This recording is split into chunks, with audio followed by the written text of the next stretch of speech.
그런즉 누구든지 그리스도 안에 있으면 새로운 피조물이라. 이전 것은 지나갔으니 보라 새 것이 되었도다. 사랑하는 주님, 오늘도 주님과 함께 하루를 시작함으로 새 날, 새 피조물의 삶, 영원한 하나님 나라의 새 생명의 삶으로 하루를 시작합니다. 어떤 상황이든지 주님을 의지함으로 믿음으로 살아감으로 생명의 삶, 새로운 삶, 영원한 하나님 나라 백성의 삶을 오늘도 귀하게 살게 도와 주시옵소서. 존귀와 영광을 하나님께만 온전히 올려드리오며 살아계신 예수 그리스도의 이름으로 간절히 기도드리옵나이다. 아멘. 우리 하루를 또 찬양으로 시작하겠습니다. 295장 큰 죄에 빠진 나를 구해주신 예수님 의지하며 찬양하겠습니다. 큰 죄에 빠진 나를 주 예수 건지사 그 넓은 품에 다시 품으신 은혜는 저 바다보다 깊고 저 하늘보다 높다. 그 사랑 영원토록 나 찬송하리라멘. 날로 더욱 귀하다. 날로 더욱 귀하다. 한이 없이 넓은 우리 주의 사랑 날로 더욱 귀하다. 옛날에 유대 땅에 주 예수 다닐 때 그 은혜 받으려고 큰 무리 모였네. 눈먼 자 병든 자를 다 고쳐주셨으니 나 같은 죄인까지 그 은혜 받도다. 날로 더욱 귀하다. 날로 더욱 귀하다. 한이 없이 넓은 우리 주의 사랑 날로 더욱 귀하다. 주 크신 사랑으로 만 백성 위하여 그 십자가의 고난 다 받으셨으니 그 속죄 받은 성도 큰 소리 함께 높여 온 천지 울리도록 주 찬송하리라. 날로 더욱 귀하다. 날로 더욱 귀하다. 한이 없이 넓은 우리 주의 사랑 날로 더욱 귀하다. 네, 우리의 신랑 되신 주님만 의지하며 나아갑니다. 오늘 함께 나눌 말씀은 로마서 7장 이제 두 번째 끝까지 저희가 함께 나누도록 하겠습니다. 14절부터 25절까지 특별히 죄와 관련해서 우리가 이것을 어떻게 이길 것인가 이 부분을 오늘은 제가 쉬운 성경으로 읽어드리도록 하겠습니다. 좀 내용이 복잡하기 때문에 쉬운 성경으로 제가 읽고 눈으로는 또 개역 개정으로 대조하시면서 좀 더 이해 앞으로 말씀 앞으로 나아가도록 하겠습니다. 우리는 율법이 영적인 것이라는 사실을 압니다. 그러나 나는 영적이지 못하며 죄의 노예로 팔린 몸입니다. 나는 내가 하는 일을 이해를 못하겠습니다. 내가 하고 싶어하는 일은 하지 않고 미워하는 일을 행하고 있으니 말입니다. 내가 그런 일을 하면서도 그 일을 원하지 않는 것은 율법이 선하다는 것을 인정하는 셈입니다. 그런데 이제는 원하지 않는 일을 하는 존재는 내가 아니라 내 안에 살고 있는 죄입니다. 나는 내 안에, 다시 말해서 나의 죄악된 본성 안에 선한 것이라고는 하나도 존재하지 않는다는 사실을 압니다. 선을 행하려는 바람은 내게 있지만 선을 행할 수는 없습니다. 나는 원하는 선은 행하지 않고 원하지 않는 악을 행합니다. 내가 원하지 않는 일을 행하고 있다면 그 일을 행하는 자는 내가 아니라 바로 내 안에 살고 있는 죄입니다. 그러므로 나는 이런 법칙을 발견했습니다. 선을 행하려는 마음은 나에게 있지만 악이 나와 함께 있다는 것입니다. 사실 나의 속 중심에서는 하나님의 법을 즐거워합니다. 그러나 나의 몸의 여러 부분들에서는 다른 법이 작용하고 있습니다. 그 법이 내 마음의 법과 싸워 나를 내 몸에서 작용하고 있는 죄의 법에 사로잡히게 합니다. 나는 참으로 비참한 사람입니다. 누가 나를 이 사망의 몸에서 구원해내겠습니까? 우리 주 예수 그리스도로 인하여 하나님께 감사합니다. 그러므로 나는 마음으로는 하나님의 법에 복종하는 반면 죄악된 본성으로는 죄의 법에 복종하고 있습니다. 아멘. 살아계신 하나님의 말씀입니다. 오늘 함께 나눌 말씀의 제목은 정직하게 깨닫고 인정해야 할 비참한 현실. 그 뭐죠? 죄라는 거죠. 죄로 인해서 악을 행한다는 사실입니다. 또 죄에 끌려가고 있다는 사실이죠. 그래서 이 부분을 정직하게 깨닫고 인정해야 할 비참한 현실. 그러면 그냥 인정만 할 것이 아니라 해결을 해야 되겠죠. 그 유일한 대안은 무엇인가? 이제 그것이 오늘 함께 나눌 말씀의 제목이 되겠습니다. 저희가 어제 이런 부분을 함께 나눴어요. 사도 바울이 아주 명쾌하게 정리를 해주었는데 예수님을 믿든 안 믿든 모두에게 적용되는 이 세 가지 단계가 있습니다. 첫째 단계는 뭐죠? 이거를 이제 결혼이라고 이제 표현을 했는데 결혼을 하면은 이제 배우자를 열심히 섬기고 그렇게 귀한 기쁨의 삶을 살아가야 되겠죠. 그런데 율법과 결혼, 율법이라는 것은 죄를 죄로 깨닫게 해주는 그런 어떤 기준이 되는데 율법을 알지 못하면은 뭐죠? 죄를 깨닫지 못하는 죄인이라는 거예요. 그러니까 죄를 짓는데 이게 죄인지도 모릅니다. 그게 일반 삶의 모습입니다. 그래서 뭐 인간적이다. 인간인데 어쩔 수 없지 않느냐. 막 이게 뭐 그렇게 나쁘냐. 특별히 요즘은 더한 것 같습니다. 왜냐하면은 인본주의가 많이 발달하고 인간의 본성을 악하다고 생각하지 않고 이거는 본성상 어쩔 수 없다. 이렇게 얘기를 하는 지금 상황이기 때문에 그러다 보니까 그런 일반적인 삶에서는 뭐 혼전, 결혼 전에 어떤 뭐 성관계를 갖는다든지 또 결혼한 다음에 혼인 외의 관계를 갖는다든지 이런 거에 대해서 그렇게까지 나쁘게 생각하지 않는 또 그걸 자꾸 그렇게 하다 보니까 그냥 그것이 일상화가 돼버린 결혼 전 단계죠. 죄를 깨닫지 못하지만 죄를 더 나쁜 거죠. 죄를 짓는 단계. 그런데 이제 바울은 그렇게 얘기했죠. 결혼 전에는 그렇지만 율법과 결혼을 했어요. 그러면 이제 모든 게 이제 율법에 이제 다 이렇게 걸리게 되죠. 관계가 되죠. 그러니까 내가 아무리 해도 이거 율법을 다 못 지키는구나. 6천 가지가 되는 어떤 규례를 어떻게 다 지키겠습니까? 못 지킨다는 것을 깨닫게 되는. 그래서 비로소 나의 연약함을 깨닫게 된다는. 그런데 중요한 거는 나의 연약함을 깨닫는 것으로 충분하지 않죠. 가룟 유다가 나는 연약해. 그래서 내 스승을 팔았어. 나는 나쁜 사람이야. 나는 연약해. 이걸로 그냥 인생을 마감을 해버렸기 때문에 그거는 해결이 안 됩니다. 그래서 세 번째 단계가 뭐죠? 그리스도와 결혼함. 그래서 우리의 신랑 되신 주님. 주님은 우리에게 모든 것 다 주셨잖아요. 낮아지셨고 생명 주셨고 그 주님이 이제 난 너와 결혼하겠다. 그러면 이 주님만을 의지하면 어떻게 되죠? 내 죄를 대신 지어주시고 그리고 부활하셨고 그러니까 주님만 붙잡고 나아가면 어떻게 되죠? 우리는 주님의 그 생명 열매를 맺습니다. 그래서 이 죄와 관련된 인생의 세 단계는 죄를 깨닫지 못하는 그 단계, 제일 참 비참한 단계, 무감각한 무지한 영적 문둥병의 단계. 그런 두 번째는 죄를 깨달았어요.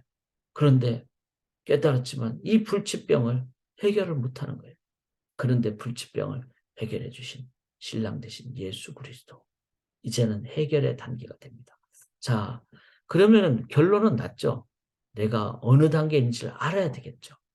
그리고 나는 어떻게 살아야 되는지가 나오게 되는 겁니다. 자, 이거를 이제 한 번 더 유일한 대안을 한 번 더 우리가 정리를 하자는 거죠. 14절을 보시면 이렇게 나옵니다. 우리가 율법은 신령한 줄 알거니와 나는 육신에 속하여 죄 아래 팔렸도다. 자, 율법 자체가 나쁜 건 아니죠. 그런데 육신이란 말은 죄의 본성, 죄의 본성, 내 본성, 이 죄성 속에 있어. 그래서 팔렸다 이 말은 뭐죠? 끌려간다는 거죠. 노예라는 말이에요. 그러니까 주인이 죽으라 그러면 죽고 막 끌려가는 그 죄에 끌려가는 그게 바로 우리의 현실이라. 이게 비참한 현실이라는 것을 우리가 인정을 해야 됩니다. 아, 죄 짓는 거 좋은데 그 죄의 그 속성상 처음에만 좋지 그다음부터는 나를 완전히 그냥 끌고 가는 비참하게 만들어버리는 그것이 죄다. 우리가 그 필라델피아, 켄싱턴 거리 보면은 그 정말 요즘 뉴스가 많이 나오니까 우리가 알게 되죠. 그 좀비 거리라고 그렇게 표현을 합니다. 마약을 한번 하게 되면은 그 마약은 나를 놓지 않고 더 강력한 것으로. 그래서 지금은 가장 강력한 그러면서도 죄가 그냥 쉽잖아요. 너무 막 쾌락이 좋게 보이잖아요. 그 마약이 너무 싸답니다. 인공으로 만든 거기 때문에. 그러니까 싸니까 더 많이 하게 되고 그렇게 되니까 이제는 완전히 좀비가 돼버린 거예요. 노예가 돼버린 겁니다. 그래서 이 비참함을 인정할 때만이 딱 끊게 되는 거죠. 더 이상 하지 않게 되는. 자, 15절을 보시면은 내가 행하는 것을 내가 알지 못하느니 곧 내가 원하는 것은 행하지 아니하고 도리어 미워하는. 이게 제일 나쁜 거야. 안 재야 돼. 이렇게 되면 내 좀비가 돼. 그런데도 행하게 되는. 왜냐하면 노예처럼 죄가 나를 컨트롤 해버리기 때문에 끌고 가기 때문에. 그래서 우리가 우리 힘으로 죄를 이길 수 없다. 그러니까 마약된 사람들도 스스로 해결하지 못하죠. 그래서 이 강력한 해결책이 있어야 된다는 겁니다. 17절에 보면은 이제는 그것을 행하는 자가 내가 아니요 내 속에 거하는 자니라. 자, 내가 그걸 이겨내려고 막 하니까 어떻게 안 되는 거죠. 그런데 더 깨닫는 거예요. 아, 이 내가 이겨내려고 했을 때 안 되는 그거는 내 속에 거하는 그 죄가 나에게 그렇게 강력하게 나를 끌고 가기 때문이다. 죄는 마귀로부터 나오는 것이고 그리고 그 죄는 나보다 강력한 것이다. 이런 것을 깨달을 때. 그래서 21절에 그러므로 내가 한 법을 깨달았느니 곧 선을 행하기 원하는 나에게 악이 함께 있다. 이제는 내 마음 속에는 이렇게 잘하고 싶은 마음이 있지만 내 속에는 그 죄의 결과인 악이 함께 있는. 그래서 내가 괴로운 거예요.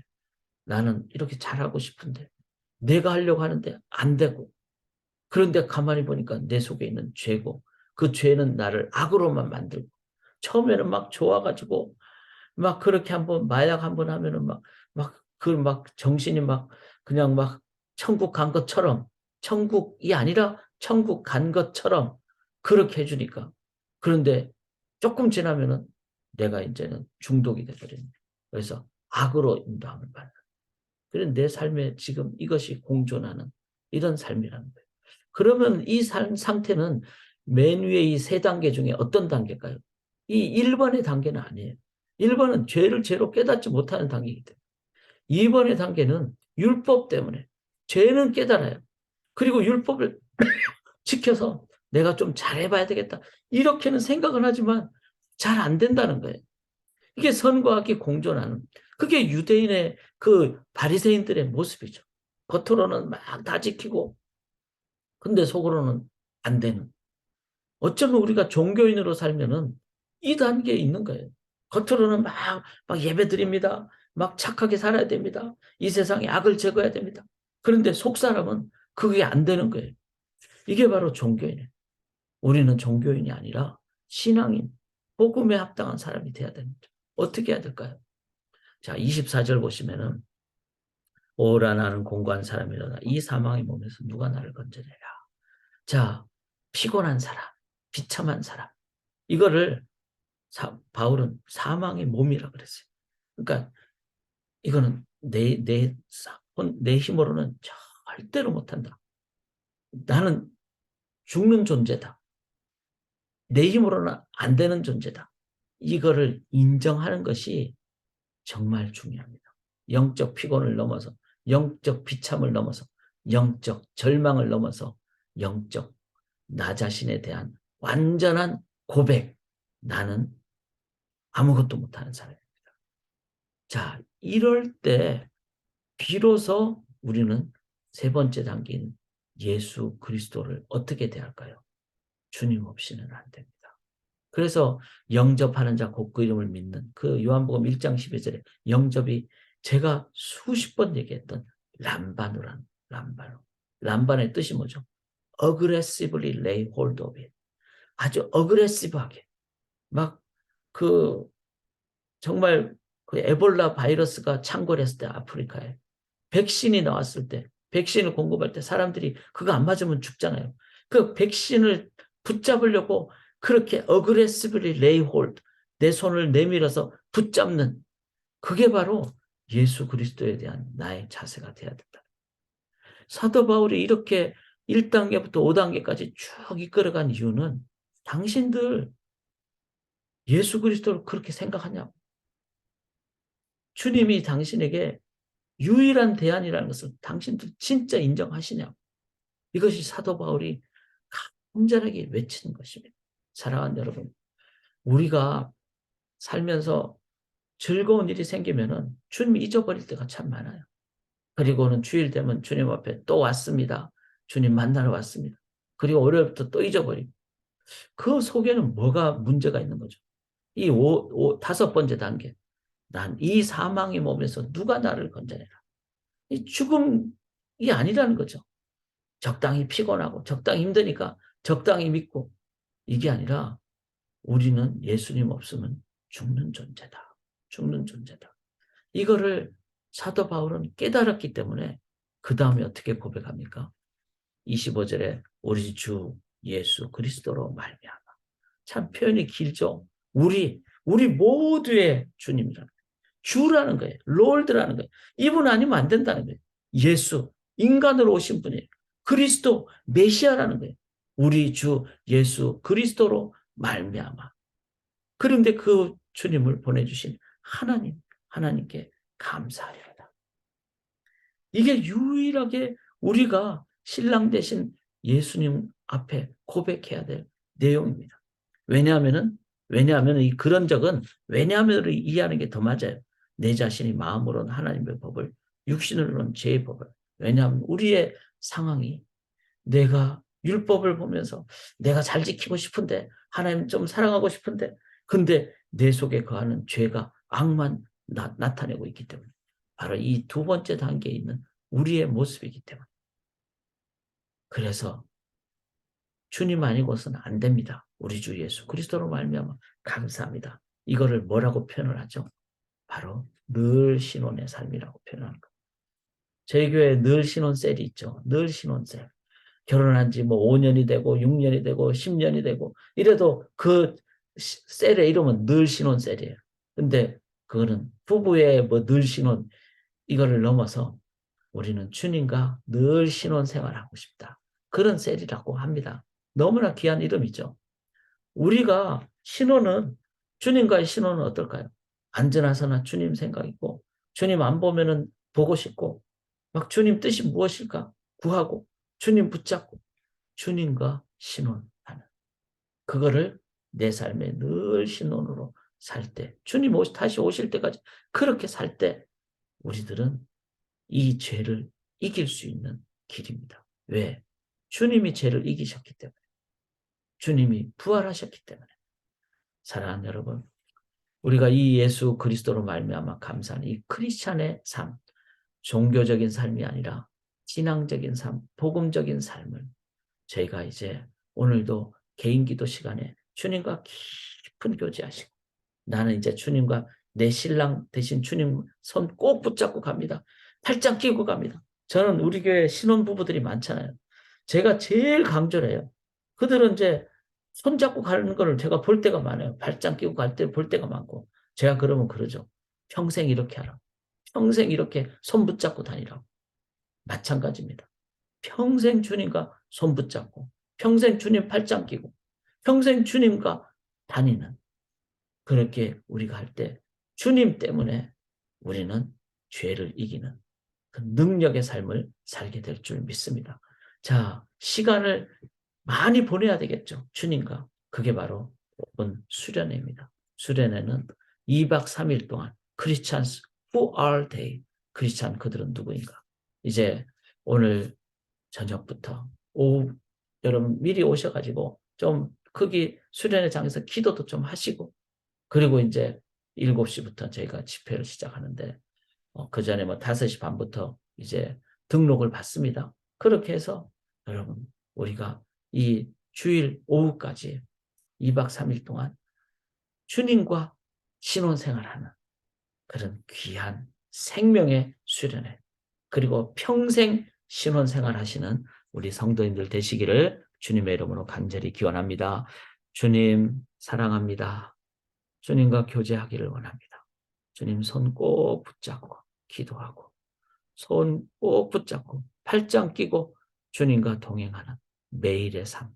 그래서 주님으로 인해 죄를 이기는 거룩한 능력의 삶. 이번 2박 3일 동안 주님과 계속 온 성도님들이 함께 교제하는 생명의 수련회가 되도록 주님 인도하여 주시옵소서. 사랑합니다. 감사드리며 예수 그리스도의 이름으로 간절히 기도드리옵나이다.